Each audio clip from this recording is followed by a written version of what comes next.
zone là.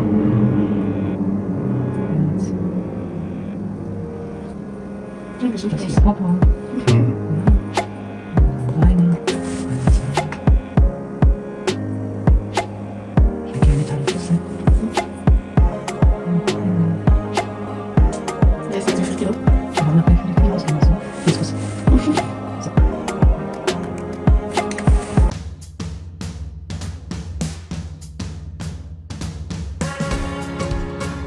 Coucou les amis, coucou la famille, bonjour et bienvenue sur ma chaîne YouTube. Moi c'est Adélaïde et toi c'est...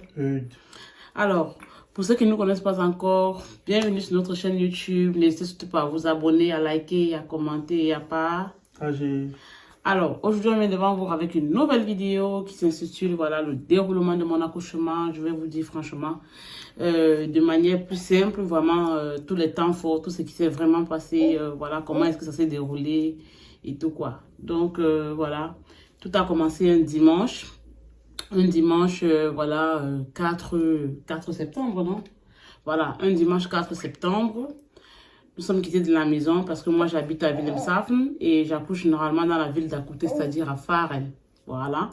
Et pourquoi j'accouche là-bas? Parce que je trouve l'hôpital franchement waouh et ils sont franchement accueillants là-bas, il y a la sécurité, tu es vraiment très bien pris en charge, quoi. C'est pour ça que j'aime m'accoucher là-bas.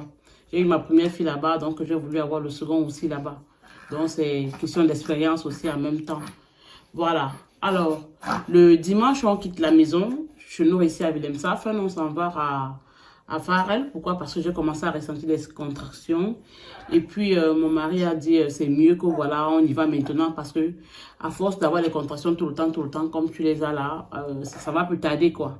Mais moi, j'étais toujours en train de lui dire, non, il y a encore le temps, il y a encore le temps. Donc, et comme c'est quelqu'un qui, quand il te dit quelque chose, il te met vraiment la pression. Du coup, tu ne peux pas trop aller à l'encontre de ce qu'il dit, quoi. Ce qui fait en sorte que, voilà, on est vraiment parti le dimanche à Pharrell et on arrive là-bas à 18h. Non, on arrive là-bas à 17h et quelques. Du coup, on se retrouve à l'hôpital. Même il était déjà 18h. C'est là que je me fais examiner. Je fais comprendre que voilà, comme ça, je vais commencer à avoir des contractions. Mais l'enfant n'est pas censé venir maintenant. L'enfant est censé venir dans presque 2 semaines, non? Le 13. Ouais, dans 2 voilà. semaines. Ouais, Oui, dans presque 2 semaines et tout. Donc, voilà, je trouve qu'il s'est fait, c'est un peu trop tôt, quoi. C'est là où on me dit, non, voilà, il n'y a pas de souci. C'est l'enfant qui décide quand est-ce qu'il va venir. Bon, ça aussi, je le sais, quoi. Donc, du coup, on passe dans une salle, on va m'examiner. On va me faire l'examen de CTG. On va me montrer là où est-ce que l'enfant se situe et tout. Et voilà. Je pense que la dame aussi avait montré. Et sur le mur, il y avait une photo avec toutes les étapes de l'accouchement. Oui. Et la dame nous avait montré à quel niveau Adèle était à l'époque. Oui. Et je pense qu'il n'était même pas avancé. Hein. Ouais. Supposons qu'il y a peut-être 10 ou 11 phases.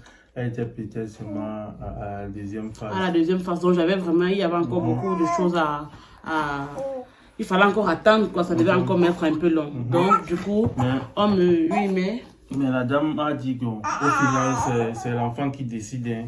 Oui. Et que ça peut vite arriver comme ça peut encore, l'accouchement peut encore tarder, quoi. Oui, effectivement.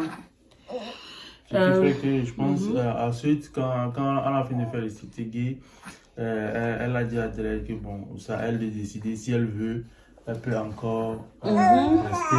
Oui. Ou bien si elle veut, elle peut rentrer à la maison.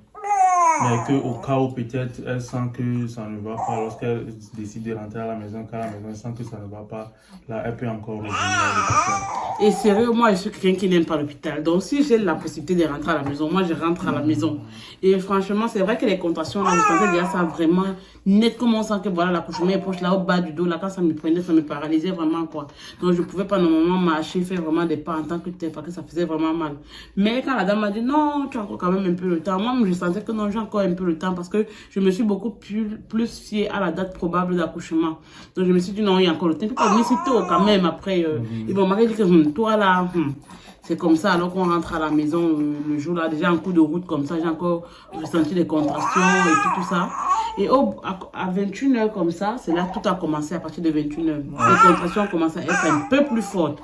Et mon mari qui était couché juste à côté, il se lève, il me dit, tu es sûr que tu ne veux pas qu'on aille à l'hôpital? Je lui fais comprendre que non, non, non, on attend encore. À minuit maintenant, à minuit, presque 1h comme ça du matin, mon mari s'est mis à commencer à chronométrer, en fait, le nombre de minutes que ça faisait, en fait, les intervalles des contractions et tout. C'est ça. Donc, à partir de minuit comme ça, là, j'ai recommencé à ressentir les contractions. Et puis, il y a mon mari qui me dit, c'est encore ça qui a recommencé. Je lui fais comprendre que oui, c'est encore les contractions comme ça qui ont recommencé et tout. Mais t'inquiète, voilà, on va attendre jusqu'à demain matin pour aller à l'hôpital. Ne serons pas pressés. Il dit que non, si c'est encore ça, franchement, on y va. Et j'ai dit que non. En disant non comme ça, moi je savais pas que bon, lui, en se recouchant comme ça, là, il va prendre son téléphone, il va mettre la minuterie, il va commencer à chronométrer pour voir le nombre d'écarts qu'il y a entre les contractions et tout. Donc, à partir de presque 1 heure, ça recommence encore très très fort. Et là, il s'est tourné vers moi, il me dit, voilà Adélaïde, j'ai commencé à chronométrer et je me rends compte que voilà, les écarts, c'est peut-être 2 minutes maximum, 3. Ça oui, pas 5 minutes. Et c'est tout le temps. Et c'est là, il me dit, tu vois, tu te lèves maintenant, on y va. On n'attend pas le matin. Pas besoin d'attendre le matin, on y va. Parce que quand je lui avais posé la question, ou bien quand je l'avais demandé à ce qu'on aille à l'hôpital, il me disait que non, qu'elle voulait attendre le lendemain vers 8 heures, le temps que notre première fille aille à la crèche. À la crèche, oui. Je lui ai fait comprendre que, mais comment ça, on est chez les parents peuvent s'occuper d'elle, peuvent l'amener à la crèche. Donc, si l'enfant avait sorti maintenant, mieux on y va à l'hôpital. Donc, comme elle ne voulait pas qu'en temps, moi, j'avais chronométré, je ne l'écoutais même plus, je me suis seulement levé, j'ai commencé par porter mes habits. et comme elle a vu qu'elle a commencé par porter mes habits, elle aussi, elle s'est levée. Ouais, je me suis levée parce que lui, là, comme je dis là, non, c'est quelqu'un que c'est difficile. Quand lui sent quelque chose, parfois, je me fie beaucoup à ses sentiments et tout, et à ce qu'il ressent. Voilà, parce qu'en majorité, c'est souvent vrai. Hein. Je pense que dans la semaine, j'ai eu à peut-être rêver 2 ou 3 fois qu'elle a accouché à la maison. Et moi-même, j'ai rêvé aussi que j'avais déjà accouché, que j'ai aussi accouché. Donc, avec tout ça, comment on appelle ça, les prédictions. Les ressentiments. Les ressentiments et tout, voilà, genau. Donc, avec tout ça, on s'est dit, c'est mieux, on y va, on ne sait jamais, quoi. C'est vrai que l'enfant est censé venir un peu plus tard, mais on y va, il y a des enfants qui viennent très tôt. Comme il se lève alors pour aller s'apprêter, est-ce que j'ai le choix? Monsieur me dit, mademoiselle, tu te lèves et on y va. Donc, je n'ai carrément pas le choix, quoi. Donc, je me lève, je m'en vais, je fais ma toilette et tout. Et puis, c'est là, on sort, on arrive à l'hôpital, il est presque 2 heures du matin déjà. Quand on arrive à l'hôpital, il est presque 2 heures. Et lorsqu'on arrive à l'hôpital, on se mêle, c'est-à-dire on s'enregistre en bas. Oui, on s'enregistre, on fait le test de corona et tout ça là. Et puis on dit pourquoi est-ce qu'on est là. Directement, ils envoient un médecin du Kreissaal, c'est-à-dire une Hebamme. En français, ça s'appelle la sage-femme. Ils envoient, voilà, une sage-femme de venir nous récupérer. C'est comme ça alors qu'on y va, voilà, dans le... Ouais, en français. Dans la chambre, non? Oui, c'est comme ça qu'on se dirige maintenant dans le... comment on dit là? Sur le Kreissaal. Oui, dans le... Oui. Dans les... Disons, salle d'accouchement, disons... Oui, on se dirige du côté là, il y a les salles d'accouchement, parce que moi, je ne sais pas comment... Le mot, les mots me fait quoi. Donc, on se dirige là-bas alors, et avec la Hebamme, c'est-à-dire la sage-femme et tout. Et ce qui est marrant, c'est que dès que la sage-femme nous voit, elle nous amène, dès qu'elle nous récupère, elle nous amène directement, vraiment dans la salle. C'est-à-dire, là où la dernière fois, j'avais eu ma première fille. Et moi, je suis étonnée qu'elle m'amène là-bas. C'est là que je me dis, mais pourquoi est-ce qu'elle m'amène ici si c'est que je ne suis pas censée accoucher aujourd'hui? On aurait dit que quand la sage-femme m'a vue, elle a senti que non, l'enfant là va venir aujourd'hui. Parce qu'elle m'a amené dans la salle, elle m'a directement fait coucher sur le lit et tout. Je vois comment elle apprête les choses et tout. Elle ne m'amène même pas comment maman souvent me fait d'avoir le CTG et tout. Non, elle m'installe directement là-bas. Elle fait tout que je dis que mais... J'ai dit à mon chéri que je sens que l'enfant là risque d'arriver aujourd'hui. Après lui-même il dit oui, lui-même aussi. Et après qu'est-ce qui s'est passé après là? Je pense qu'elle avait appelé un monsieur au téléphone, je pense. Non, je pense, quand tu lui avais parlé du fait que tu aimerais avoir comment vous appelez encore l'injection là? Oui, non, je ne lui ai pas parlé que j'aimerais avoir l'injection là. Puisque quand on est arrivé là-bas, c'est pas le moment là que j'ai parlé de ça. Voilà, lorsqu'on arrive, lorsqu'elle m'installe sur le lit et tout, et qu'elle me branche l'appareil sur le ventre pour voir voilà, les écarts des contractions et tout, pour vraiment mettre la minuterie, je vois comment elle commence à prêter les choses, au fait. Elle se met à prêter tout. Vous voyez, quand une femme va accoucher, on arrange la noix, on va déposer le bébé, elle graisse sur la table là-bas, elle met les appareils, tout est placé. Voilà, maintenant, elle t'a demandé si tu aimerais avoir un truc contre la douleur. Voilà, vu que j'avais trop mal, parce que quand les contractions venaient, c'est vraiment très régulier et j'avais très mal. Sérieux, j'avais vachement mal et tout. Cela me dit, est-ce que tu as besoin qu'on te donne un truc contre la douleur? Je lui dis oui. Que j'ai besoin qu'elle me donne un truc contre la douleur. Cela, il va me placer maintenant une perfusion. On appelle ça Schmerzmittel en allemand. Elle va me placer une perfusion contre la douleur et tout. Et elle me dit, ça va aller. Sauf que, c'est là que tout a commencé. Lorsqu'elle me met cette perfusion-là, j'ai encore appuyé. Oups. Lorsqu'elle me met cette perfusion-là, je me rends compte que c'est comme si ça... Donc, c'est comme si les contractions, non, c'est encore venu plus ça accélérer, seulement un genre. Quand elle a mis la perfusion, elle m'a fait comprendre, je ne sais pas si toi tu as écouté, mais elle m'a fait comprendre que soit la perfusion va accélérer l'accouchement, soit elle va retarder. Je n'ai pas compris l'autre là parce que j'étais vraiment mal au point. Il dit que ça allait, donc les contractions là c'était encore plus douloureux que d'habitude. Il dit que non. Il dit à mon mari, tu sais quoi, pardon, demande des DA qui viennent me mettre la péridurale parce que je ne peux plus supporter. Le Schmerzmittel qu'elle m'a mis là, ça ne donnait pas. Est-ce que je savais même que quand elle me mettait le Schmerzmittel là, on ne pouvait plus mettre la péridurale après.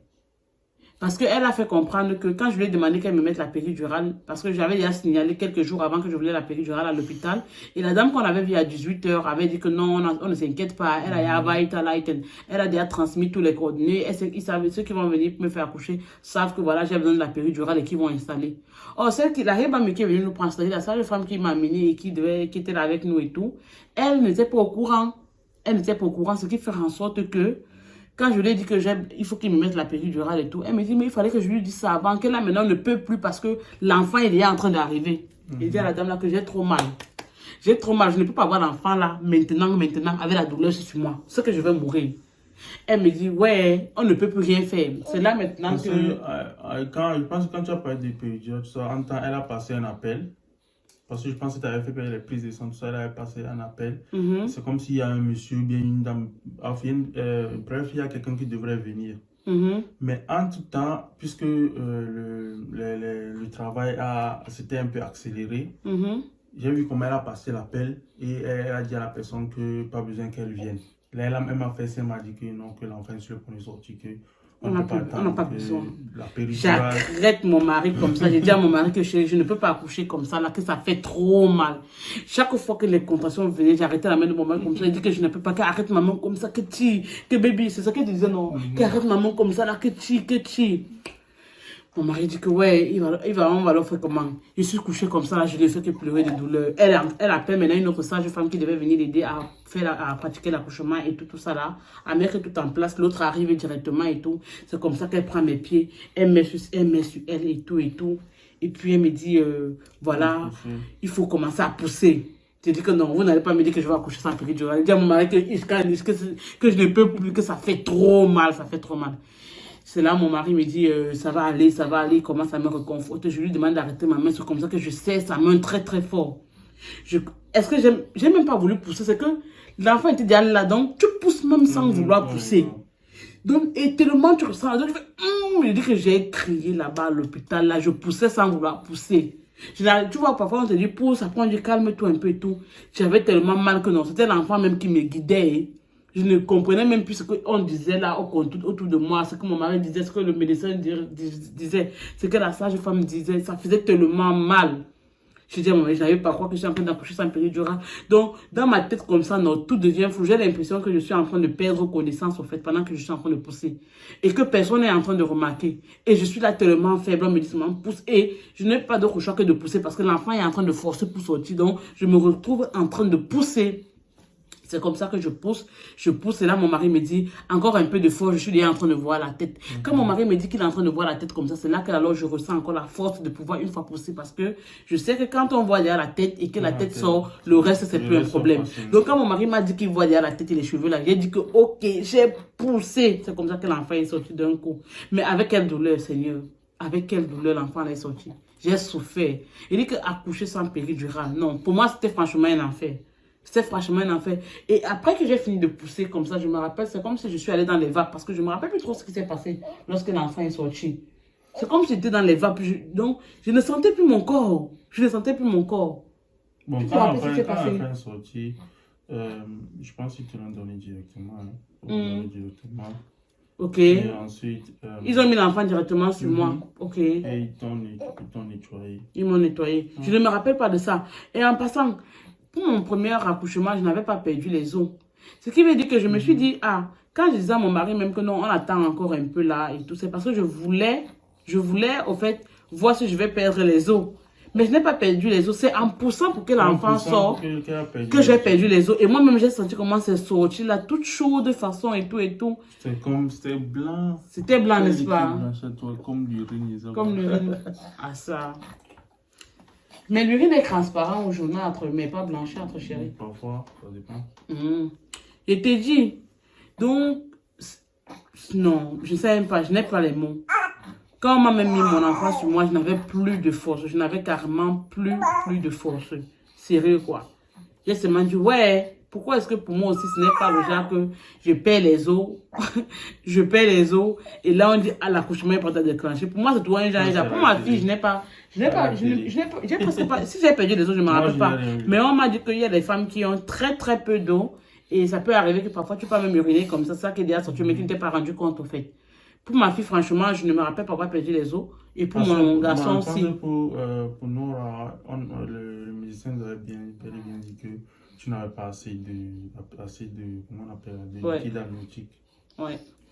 Donc, c'est comme ça alors que j'ai accouché de mon petit garçon et tout, mon mignon petit garçon. Et voilà, c'était très difficile. Je n'arrivais pas à croire que voilà, j'étais en train d'accoucher sans péridurale. Mais ce qui est bien, parce qu'après l'accouchement de ma fille, il a décidé de vite sortir. Oui. On est allé à l'hôpital 2 heures après l'accouchement. 2 heures après, parce que c'est à 4 heures comme ça qu'il est venu au monde. Ouais. 2 heures après, il était déjà là. Par contre, pour la première, on m'a appelé à 9 h du matin que ma femme veut accoucher. Je viens à l'hôpital. J'ai attendu jusqu'à 16 h, bien 17 h avant que l'enfant ne sorte. Je dis, non, mais sérieux, c'était... cet accouchement, franchement, pour moi, c'était très traumatisant. C'était très traumatisant. Et voilà, j'ai vécu vraiment l'horreur, si je peux dire ça comme ça, parce que c'était difficile. La douleur que j'ai ressentie, j'ai presque perdu connaissance. J'étais dans les vapes, je ne sais même pas si quelqu'un s'est rendu compte que je n'avais plus d'énergie et tout. Et tout ce que je me rappelle après d'avoir pour faire sortir l'enfant, c'est que on est venu me réveiller le matin dans la salle pour m'amener dans ma chambre. Donc, je ne me rappelle de rien, donc de tout ce qui s'est passé après. Si on a pesé l'enfant, si on a nettoyé l'enfant, non, je me rappelle de rien. À l'époque, là, tu dormais déjà. Parce que, je m'étais endormie. Tu t'es endormie. Ok, les amis, on vous remercie donc d'avoir regardé cette vidéo jusqu'à la fin. N'hésitez surtout pas à vous abonner, à liker, à commenter et à partager. Bisous. Ciao. Ciao. Une fois suffit.